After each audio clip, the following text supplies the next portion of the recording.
दोस्तों, सऊदी अरब में बकीक और खरीस के इलाकों में सऊदी तेल की कंपनी अरामको की तनसीबात पर होने वाले हमले के बाद जुमे को वहां मीडिया को ले जाया गया।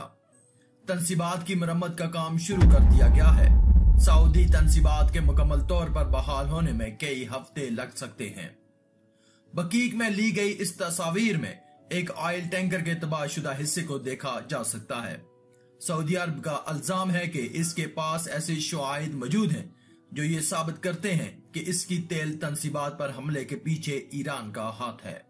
ईरान ने हमलों के इल्जामात की तरदीद की है। इससे पहले यमन में ईरान के हामी हौसी बागी कह चुके हैं कि इन हमलों के पीछे वो हैं। अमेरिका भी अपने इस इल्जाम पर कायम है कि इन हमलों के पीछे ईरान है। सऊदी वजारत दफा का दावा है कि खरीस में 4 मिसाइल दागे गए थे।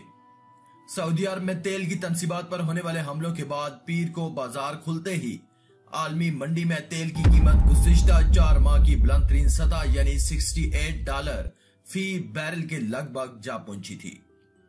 इस हमले के बाद एक मरतबा फिर सऊदी अरब और ईरान में अल्फाज की जंग जारी है। अमेरिका ने रवा माह सऊदी अरब की तेल तनसीबात पर हमले के बाद वहां फौजें भेजने का ऐलान किया है। अमरीकी वजीर दफा मार्क एस्पर ने बताया कि इन फौजियों की तैनाती दफाई नौयत की होगी। फौजियों की मजमूई तादाद के बारे में हतमी फैसला फिलहाल नहीं किया गया। हौसी बागियों ने इससे कबल भी रॉकेट्स, मिसाइल और ड्रोन्स के जरिए सऊदी अरब की आबादियों पर हमले किए थे।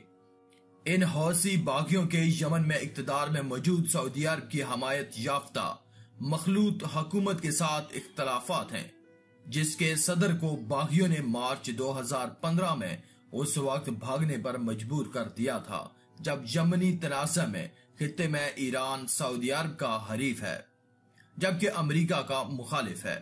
ट्रंप के इक्तदार में आने के बाद अमेरिका ने ईरान के साथ माजी में इसके प्रोग्राम को महदूद करने से मुतल्लिक किए गए मुआहदे को तर्क करने का ऐलान किया था। रवां बरस अमेरिका और ईरान के दरमियान तनाव में इजाफा हुआ है।